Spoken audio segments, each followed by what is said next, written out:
क्या हुआ गुरुदेव? आप किस चिंता में डूबे हैं? कुछ नहीं मेरे शिष्य।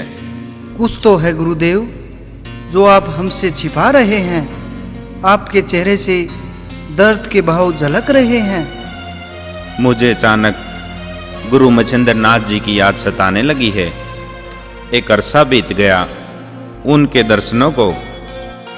जब मैं उनसे अलग हुआ था तो बहुत छोटा था और न ही मैंने भगवान शिव से आशीर्वाद प्राप्त किया था।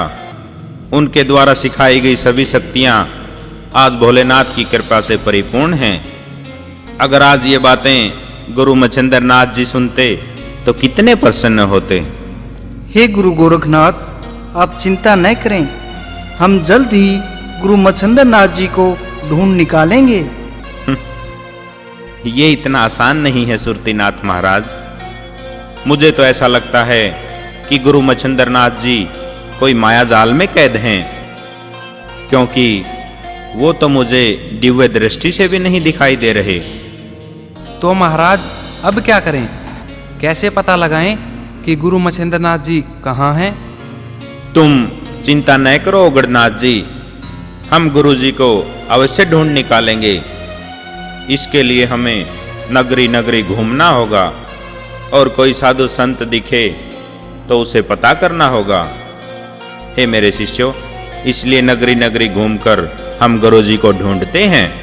चलो गुरुजी।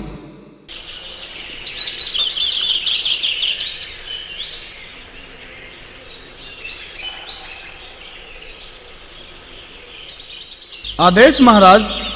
आदेश। आइए महाराज, आसन ग्रहण करें।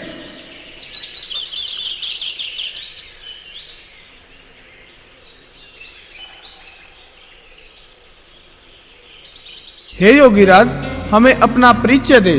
आप कौन हैं और आगे कहां जा रहे हैं? हे योगीराज, मैं तो गुरु मच्छिंद्र नाथ जी का शिष्य हूँ और गोरखनाथ मेरा नाम है।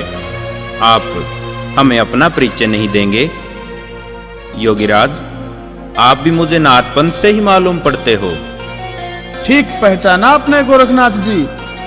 मैं महायोगी तपस्वी गुरु जालंधर नाथ का शिष्य हूँ और कणिफा नाथ मेरा नाम है। आपसे मिलकर बड़ी प्रसन्नता हुई कणिफा नाथ जी। आपके गुरु जालंधर नाथ जी व आपने जगत कल्याण करके नाथ संप्रदाय का नाम रोशन किया है। आपकी और गुरु जालंधर नाथ जी की शक्तियां दुर्लभ हैं। बस बस गोरखनाथ जी, आप तो ऐसे कह रहे हैं कि जैसे मैं आपके बारे में जानता ही नहीं। इतने कम समय में आपने अपने योग विद्या से जो ख्याति प्राप्त की है, भला वह किससे छिपी है? चलो छोड़िए इन बातों को। आपसे पहली बार भेंट हो रही है। बताइए, मेहमान नवाजी के रूप में मैं आपकी क्या सेवा करूं? बस बस कणिफा नाथ जी, आपके दर्शन हो गए और थोड़ी देर विश्राम कर बाकी ठंडी ठंडी हवा का आनंद ले लिया। लगता है अब हमें चलना चाहिए कणिफा नाथ जी। अरे गोरखनाथ जी, ये आप क्या बात कर रहे हैं? आपसे पहली बार भेंट हो रही है और बगैर कुछ खाए पिए ऐसे थोड़े ही जाने दूंगा मैं। इस बगीचे के आम बहुत मीठे हैं। अगर आपकी इच्छा हो तो कुछ आम मंगवाऊं? नहीं नहीं, रहने दो कणिफा नाथ जी। क्यों व्यर्थ परेशान होते हो? ऐसी कोई इच्छा भी नहीं है और व्यर्थ में परेशानी होगी। परेशान होने वाली इसमें कौन सी बात है गोरखनाथ जी? मैं अभी अपने शिष्यों से कहकर आम तुड़वा देता हूँ। इस छोटी सी बात के लिए क्यों अपने शिष्यों को कष्ट देते हो कणिफा नाथ जी? वो तो बेचारे अपनी योग साधना में लीन होंगे। तो ठीक है नाथ जी, मैं अपनी योग विद्या से यही आम मंगवा देता हूँ। फिर तो आप खुश होना, किसी को कष्ट भी नहीं होगा। योग विद्या से? पर ये कैसे संभव है कि आम अपने आप पेड़ से टूटकर यहाँ आ जाएं? आप ये भूल रहे हैं गोरख जी कि मैं योगी जालंधर नाथ का शिष्य हूँ। मेरी शक्तियां जग जाहिर है। मैं अभी आम आपके सामने प्रस्तुत करता हूँ।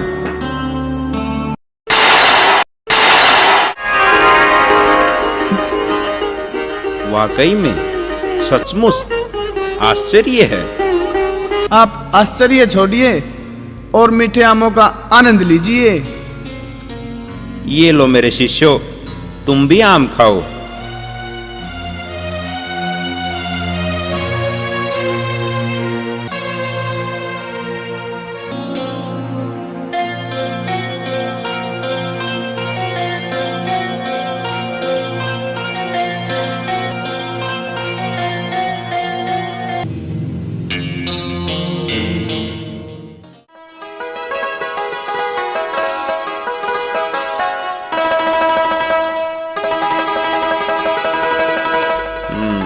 सचमुच आम बहुत मीठे हैं।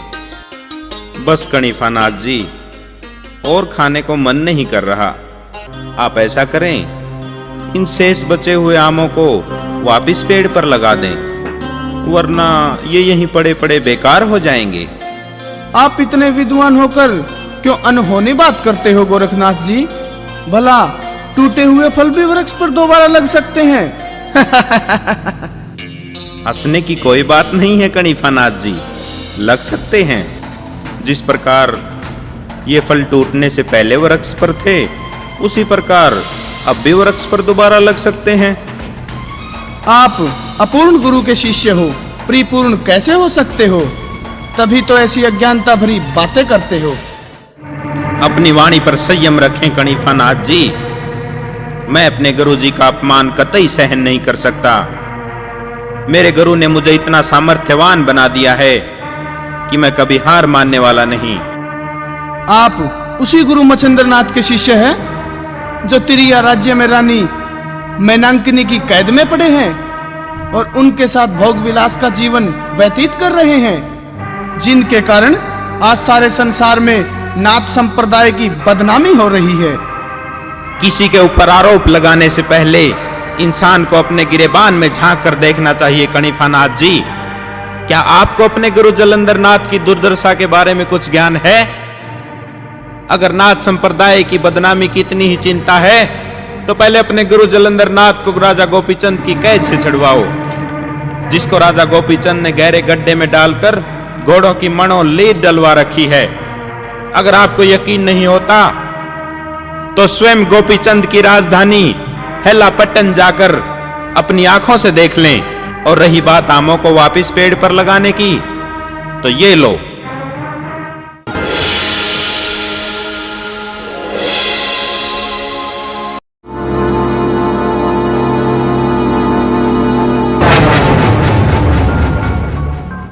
अब तो तुम मेरे गुरु को परिपूर्ण मानोगे? मुझे अक्षमा करे गोरखनाथ जी, मैंने अपनी शक्तियों के घमंड में आकर आपका तिरस्कार करने की सोची। मैं तो आपकी विद्या शक्ति के आगे काफी पिछड़ा हुआ हूँ। आपकी अनूठी विद्याएं देखकर मेरी समझ में आया कि मुझे तो अभी बहुत कुछ सीखना है। मैंने आपका व्यर्थ ही तिरस्कार किया गोरखनाथ जी। कणिफा नाथ जी, इस संसार में व्यर्थ कुछ नहीं होता। अगर आपसे मेरी भेंट नहीं होती तो मुझे अपने गुरु के बारे में कैसे पता चलता कि वो तिरिया राज्य में कैद हैं? मैं तो उन्हें काफी दिनों से ढूंढ रहा था। आप सत्य कह रहे हैं गोरखनाथ जी। आपसे मिलके तो मुझे भी अपने गुरु के कैद होने का पता चला। पता नहीं गुरुदेव कितने दिनों से गोपीचंद की कैद में है। मैं अभी उनको मुक्त करवाता हूँ। ठीक है नाथ जी, आप अपने गुरु को मुक्त करवाइए और मैं भी अपने गुरु को तिरिया राज्य से मुक्त करवाता हूँ। अगर भगवान ने चाहा तो हमारी पुण्य भेंट अवश्य होगी कणिफा नाथ जी। आदेश। आदेश गोरखनाथ जी।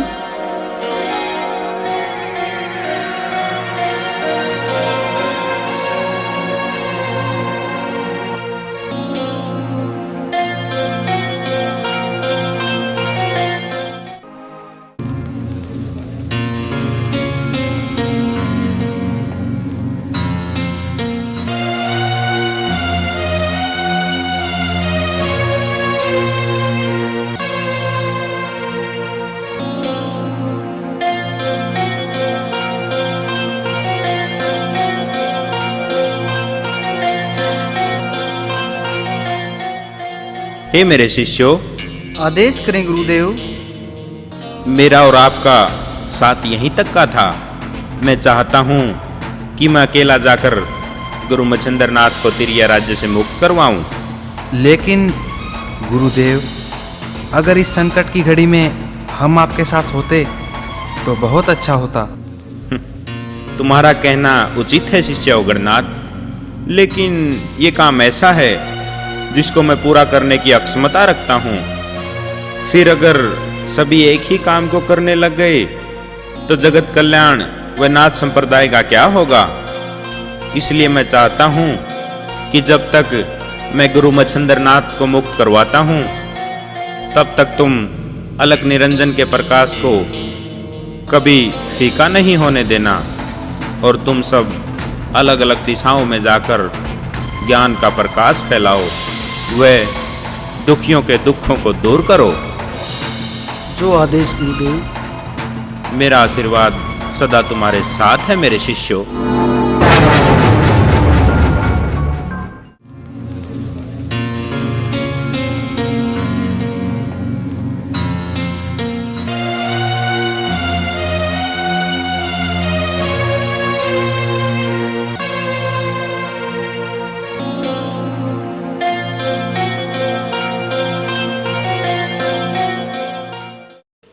मैं माँ हूँ, धरती माँ। तो इस प्रकार गुरु गोरखनाथ जी त्रिया राज्य में पहुंच जाते हैं।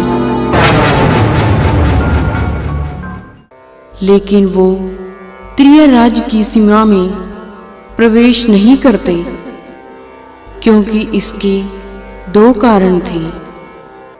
एक तो वहां पर पुरुष प्रवेश वर्जित था, क्योंकि त्रिया राज्य में केवल स्त्रियां ही निवास करती थी और वहां के नियमानुसार केवल स्त्रियां ही त्रिया राज्य में आ जा सकती थी।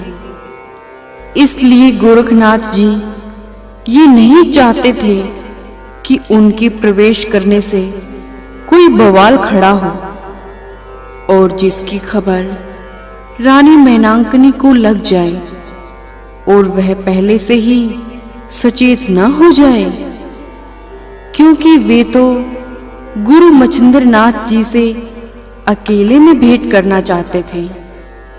और दूसरा सबसे बड़ा कारण ये था कि त्रिया राज्य की रक्षा स्वयं हनुमान जी करते थे। वे हर रोज अर्धरात्रि के समय त्रिया राज्य में आकर घोर गर्जना करते थे, जिसे सुनने से एक भी पुरुष जीवित नहीं बचता था।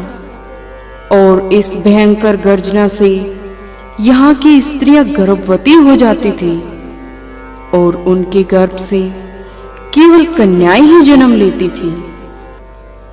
इस प्रकार इन सब कारणों के उपाय सोचने के लिए गोरखनाथ जी त्रिया राज्य की सीमा के बाहर ही समाधि लगाकर बैठ जाते हैं।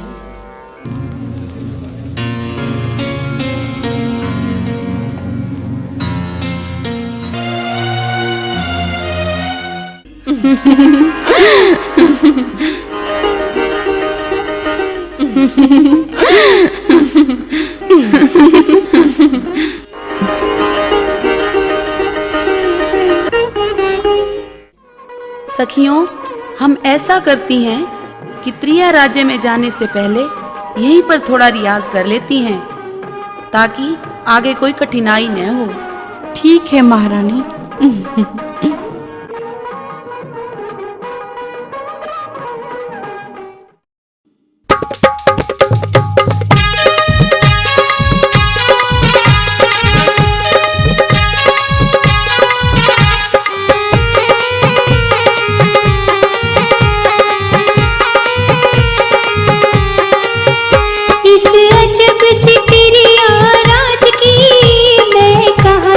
करूं बड़ाई।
शायद ये सुंदरियां तिरिया राज्य में ही जा रही हैं।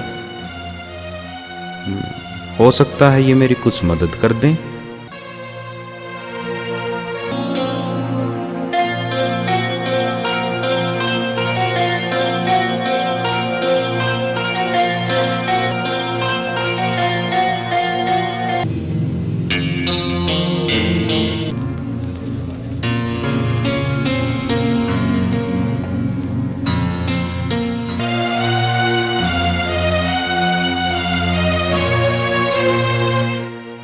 हे देवियों, आप कहां से आ रही हैं और आगे कहां जाने की तैयारी है? हम तो यहाँ नजदीक ही महेंद्रगढ़ नगरी है, वहाँ की रहने वाली हैं और त्रिया राज्य में जाने के विचार से यहाँ आई हैं। हे सुंदरियों, आप तिरिया राज्य में किस कार्य हेतु जा रही हैं? क्या मैं ये जान सकता हूँ? क्यों नहीं संत जी। हम तो त्रिया राज्य में संगीत कला का प्रदर्शन करने के लिए जा रही हैं। क्या देवी, तिरिया राज्य में कोई संगीत कला विशारद नहीं है जो आपको आमंत्रित किया गया है? है क्यों नहीं, संगीत कला विशारद तो काफी हैं, परंतु सबकी कला जुदा जुदा होती है और यहाँ की रानी मैनांकनी नवीनता प्रिय है, इसलिए वो अलग अलग राज्यों से कलाकारों को आमंत्रित करती है और ढेर सारे इनाम भी देती है। अगर ये मुझे अपने साथ ले जाने को तैयार हो जाएं, तो मेरा काम बन सकता है। क्या हुआ संत जी, किस सोच में पड़ गए? जी कुछ खास नहीं, मैं तो ये सोच रहा था कि मैंने इतनी देर आपसे बातें करते हो गई, लेकिन आपका परिचय अभी तक नहीं जाना।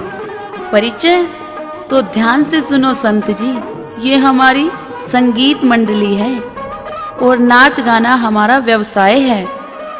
हम अपनी कला का प्रदर्शन करने बहुत दूर दूर तक जाती हैं और यहाँ सब लोग मुझे कलिंगा रानी के नाम से जानते हैं और ये मेरी साजिंदी हैं। और क्या पूछना चाहते हो वो भी पूछिए संत जी।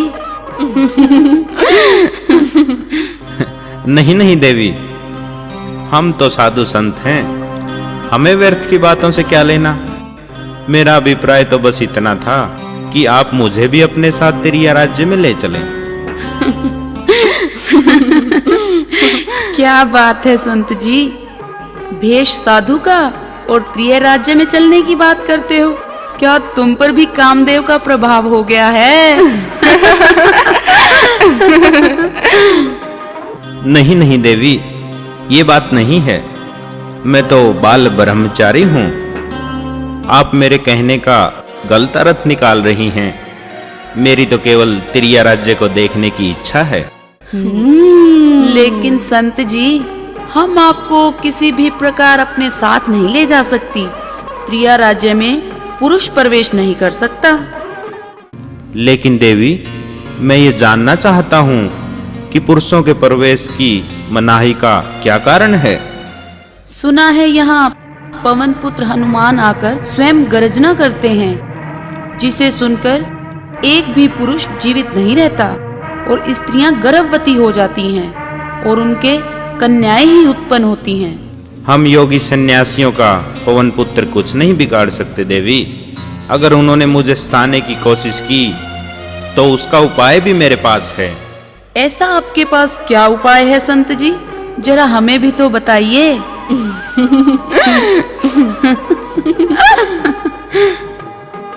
मैं अपने तपोबल से स्त्री का भेष बदल सकता हूँ। और जब मैं स्त्री का भेष बदल लूंगा तो स्वयं हनुमान जी मुझे पुरुष नहीं कह सकते। इस प्रकार मैं स्त्री के भेष में आपके साथ चलूंगा। वो तो ठीक है संत जी, आप स्त्री के भेष में हमारे साथ चल पड़ोगे, लेकिन हनुमान जी ने गर्जना कर दी तो फिर आपको भी गर्भवती होना पड़ेगा।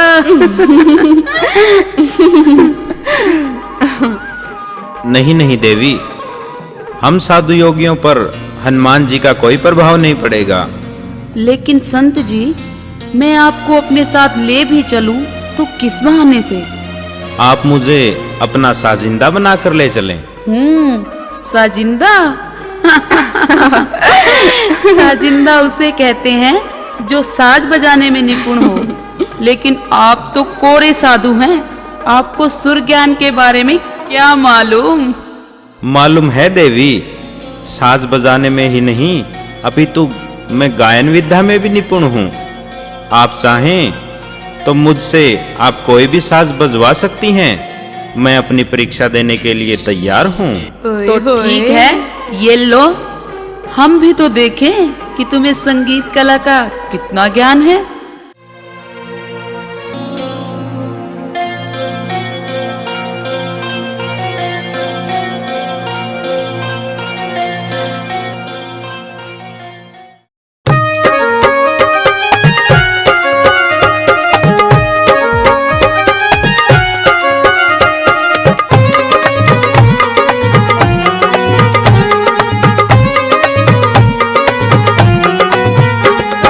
बजाएगा योगी गाएगा योगी, बजाएगा योगी गाएगा योगी। हे सुंदरी, हे सुंदरी, हे सुंदरी, महफिल रंगारंग होगी। हे सुंदरी, महफिल रंगारंग होगी। बजाएगा योगी गाएगा योगी, बजाएगा योगी गाएगा योगी। हे सुंदरी, महफिल रंगारंग होगी। हे सुंदरी, महफिल रंगारंग होगी।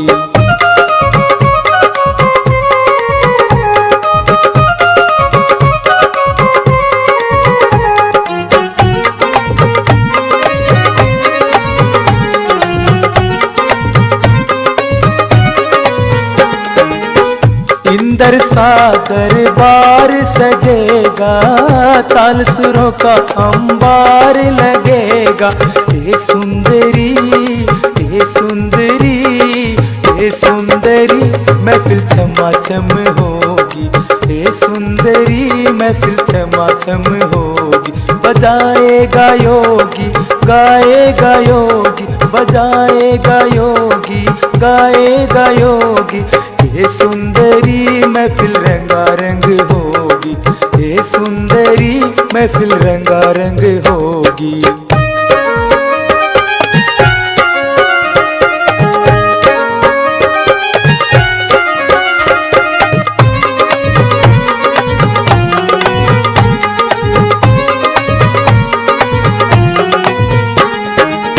नृत्य की नाचे जो अप्सराएं, नजारे घूमे अपनी दिशाएं।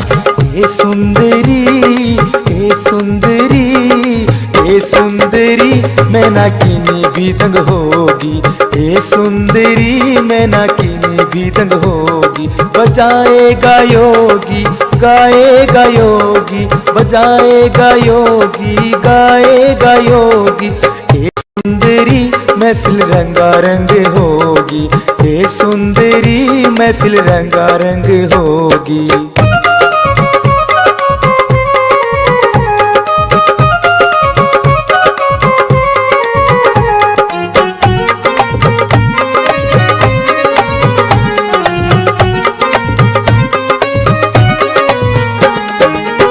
मस्ती भरा हो जाएगा आलम, छेड़ेंगे साज मत होशी की सरगम।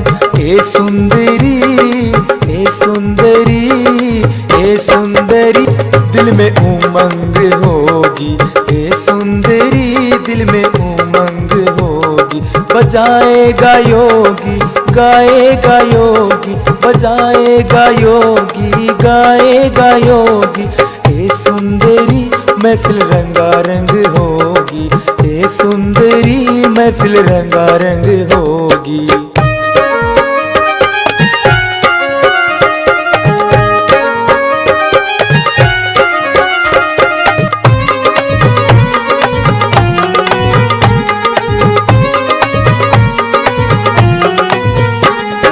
दिल से बजेगी मीठी शहनाई, भली करेगी सरस्वती माई। हे सुंदरी, हे सुंदरी, हे सुंदरी, कला इस ढंग होगी, हे सुंदरी कला इस ढंग होगी। बजाएगा योगी गाएगा योगी, बजाएगा योगी गाएगा योगी। हे सुंदरी महफिल रंगारंग होगी, हे सुंदरी महफिल रंगारंग होगी, हे सुंदरी महफिल रंगारंग होगी, हे सुंदरी महफिल रंगारंग होगी। वाह संत जी वाह, आपकी संगीत कला तो बेजोड़ है। अगर रानी मैनांकनी ऐसा संगीत सुनेगी तो बहुत प्रसन्न होगी और ढेर सारा इनाम भी देगी। हम आपको अपने साथ ले जा सकती हैं संत जी। लेकिन आपने अभी तक अपना परिचय तो नहीं दिया। आप हमें अपना नाम तो बताएं। हम साधु योगियों का क्या नाम होता है देवी? आप मुझे संत जी ही कहकर पुकारें, यही ठीक रहेगा। चलो, जैसी आपकी इच्छा संत जी। चलो चलते हैं। चलिए देवी।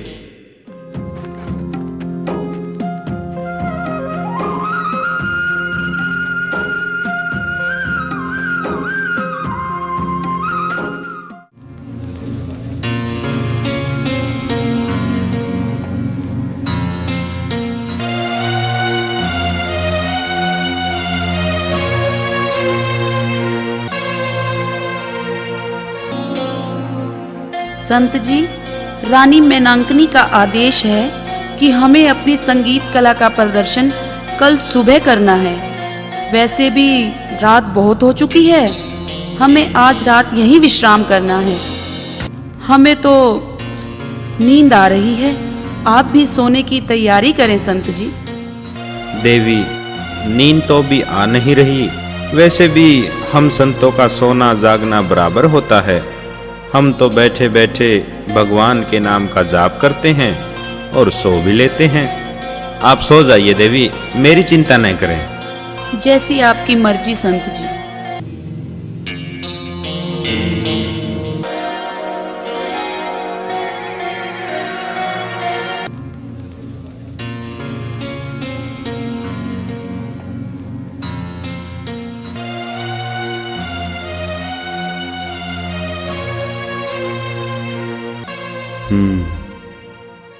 कलिंगा रानी और उसकी सहेलियां तो सो गई।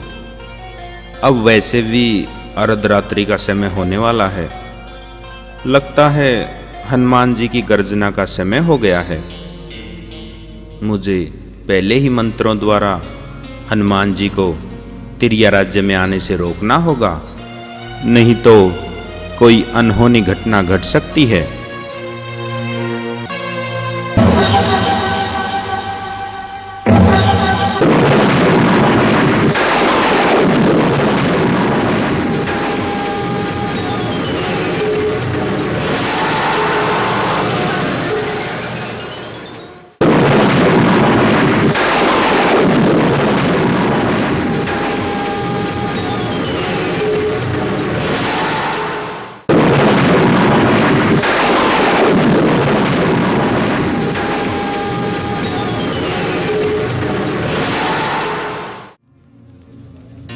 मैंने अपनी योग विद्या से वो शक्तियां छोड़ दी हैं जिससे हनुमान जी तिरिया राज्य में प्रवेश नहीं कर सकेंगे। और उन्होंने कोशिश भी की तो मैंने पहले ही आकाश में वज्रास्त्र छोड़ रखा है, जिससे वो मूर्छित होकर जमीन पर गिर पड़ेंगे और मेरे सपास्त्र से भूमि के आकर्षण में बन जाएंगे और फिर मोहनास्त्र से कोई क्रियाकलाप नहीं कर सकेंगे। तब तक सुबह हो जाएगी और मैं अपने गुरु को ले जा सकूंगा।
हे प्रभु श्री राम, मदद करो मेरी, मदद करो प्रभु।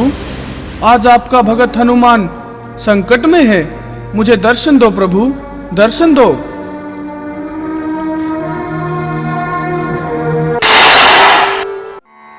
क्या बात है पवन सुत, तुम्हारी ये हालत कैसे हुआ ये सब? पहले प्रभु मुझे इन मायावी शक्तियों से तो मुक्त करें, तभी तो मैं आपको कुछ बता पाऊंगा।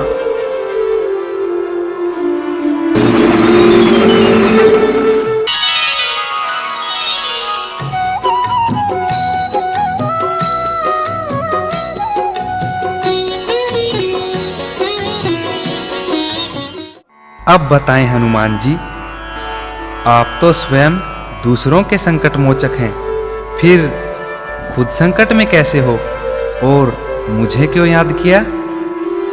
प्रभु, मैंने आपको असमय कष्ट दिया, सर्वप्रथम इसके लिए मैं क्षमा चाहूंगा। लेकिन मैं विवश था प्रभु, क्योंकि मैं प्रतिदिन की भांति आज भी अर्धरात्रि के बाद गर्जना करने तिरिया राज्य में आया तो मैं अंदर प्रवेश नहीं कर सका प्रभु, और भूमि के आकर्षण में बंद कर मेरी सारी गतिविधियां शांत हो गई। हे प्रभु श्री राम, मैं अपनी इस दुर्दशा के कारण बहुत अपमानित महसूस कर रहा हूँ। इस पूरी सृष्टि में कोई भी ऐसा देवता, दानव या मनुष्य नहीं जो आपके भगत हनुमान के सामने अक्षण भर भी टिक सके। फिर ये कौन मायावी पैदा हो गया जिसके आगे मेरी सारी शक्तियां तुच्छ हो गई प्रभु? आप मुझे उसका एक बार नाम बताएं, मैं अभी उसे अपने किए की सजा देता हूं। आप मौन क्यों है प्रभु? आप उसका नाम बताएं।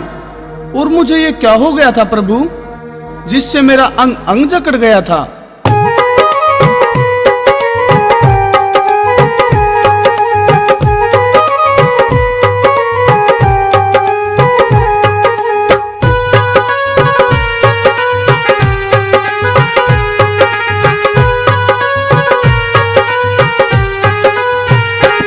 मोहे क्या हो गया श्री राम, हे राम, मेरा अंग अंग कैसे जकड़ गया। मोहे क्या हो गया श्री राम, हे राम, मेरा अंग अंग कैसे जकड़ गया।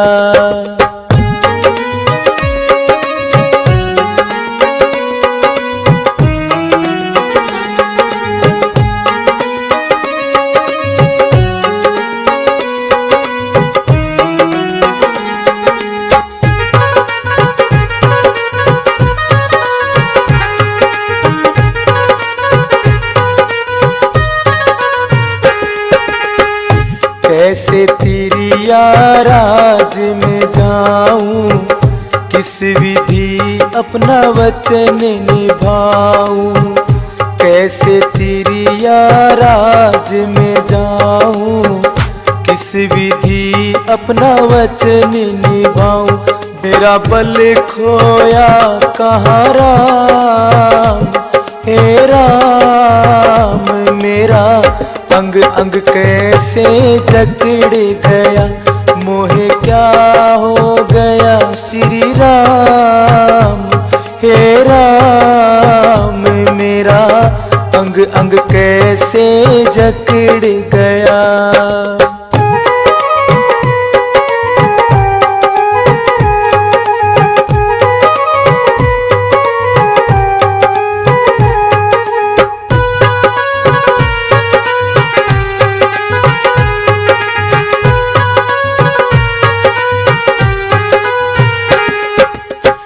किस शक्ति की है ये छाया, मुझको ऐसे बांध गिराया। किस शक्ति की है ये छाया, मुझको ऐसे बांध गिराया। मैं तो बेबस हो गया राम, हे राम, मेरा अंग अंग कैसे जकड़ गया। मोहे क्या हो गया श्री राम, हे कैसे जकड़ गया।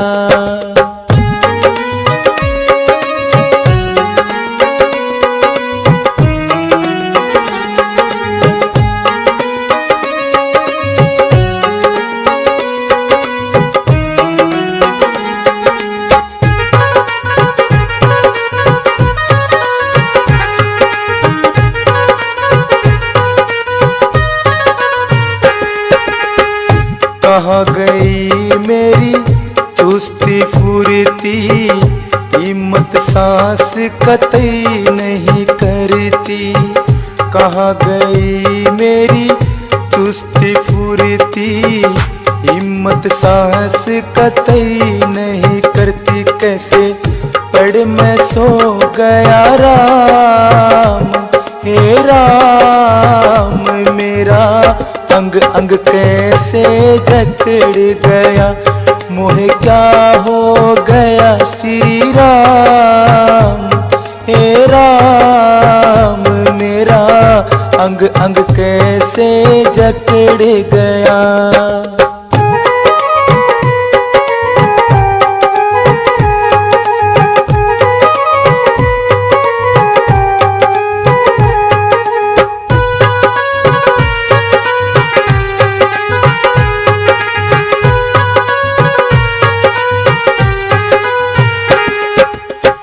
मुझे बताओ मेरे धनुधारी, घुस गई मुझ में कौन बीमारी।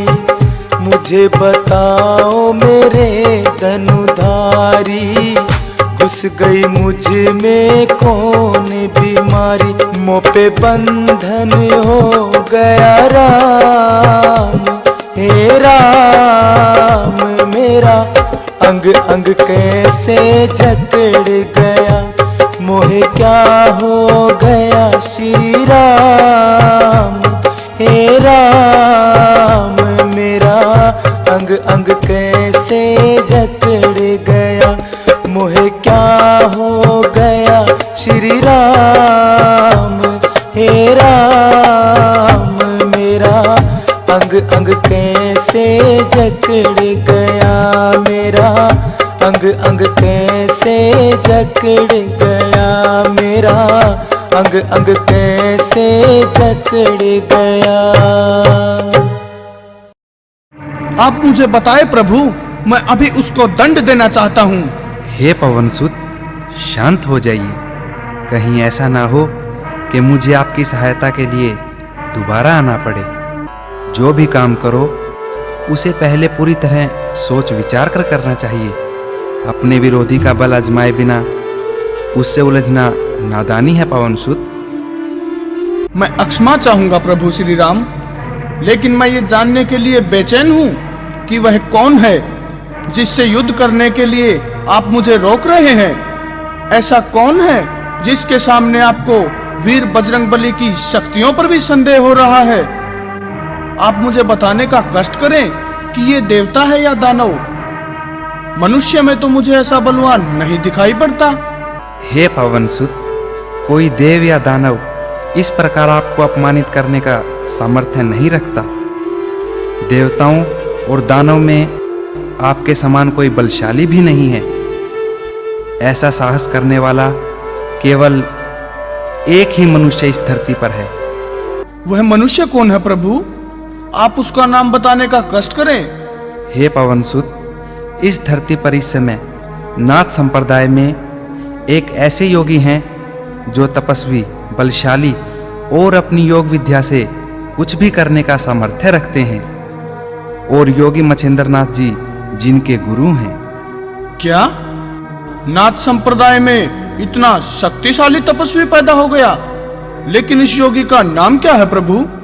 हे हनुमान जी, धरती पर दुखियों के दुख दूर करने व जगत कल्याण के लिए योगी मच्छिंद्रनाथ जी की परदत्त भस्मी द्वारा धरती माता की कोख से नाथ संप्रदाय में स्वयं भगवान शिव शंकर जी ने रुद्र अवतार लिया है, और इस अवतार रूप में उनका नाम गोरखनाथ है। गोरखनाथ अपने तपोबल से सभी देवी देवताओं से आशीर्वाद प्राप्त कर बहुत शक्तिशाली हो गया है, और विशेष रूप से भगवान भोलेनाथ ने उनको सभी प्रकार की योग माया से भी परिपूर्ण कर रखा है। लेकिन प्रभु, मैं आपसे ये जानना चाहता हूँ, गोरखनाथ इतना तपस्वी योगी होते हुए भी तिरिया राज्य में क्यों आया और मुझ पर अपनी शक्तियां दिखाने का उसका क्या अभिप्राय है? हे पवनसुत, गोरखनाथ किसी गलत उद्देश्य के लिए तिरिया राज्य में नहीं आया है। वह तो आप ही की तरह अखंड ब्रह्मचारी है। उसका उद्देश्य तो तिरिया राज्य की दलदल से अपने गुरु मच्छिंद्र नाथ को ले जाना है और ना ही गोरखनाथ का अभिप्राय आपका अपमान करना था। वह तो इस तिरिया राज्य की कीचड़ से अपने गुरु का उद्धार करना चाहता है। इसलिए आपको अपना चमत्कार दिखाकर सूचित किया है कि आप उनके कार्य में बाधा न डालें पवनसुत। लेकिन हे प्रभु श्री राम, मच्छिंद्रनाथ जी तो मेरी ही आज्ञा से तिरिया राज्य में रह रहे हैं। मैंने ही मैनांकनी रानी को उनकी सेवा करने का निर्देश दिया है। प्रभु, अगर गोरखनाथ तिरिया राज्य से अपने गुरु को निकालने में सफल हो गया तो कठिन समस्या उत्पन्न हो जाएगी। इसका कोई उपाय भी तो नजर नहीं आता पवनसुत।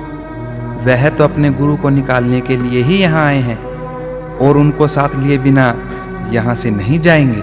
लेकिन प्रभु, आप मेरे साथ चलकर उन्हें समझा तो सकते हैं, शायद वो आपकी बात मान जाए। अपने भगत पर इतनी तो कृपा करे प्रभु। क्यों नहीं हनुमान जी, मैं आपके साथ चलने को तैयार हूँ। लेकिन मुझे इस बात के अवसर कम ही लगते हैं कि गोरखनाथ हमारी बात मानेगा। इसलिए हम ब्राह्मण के वेश में उनके पास चलते हैं। जैसी आपकी आज्ञा प्रभु।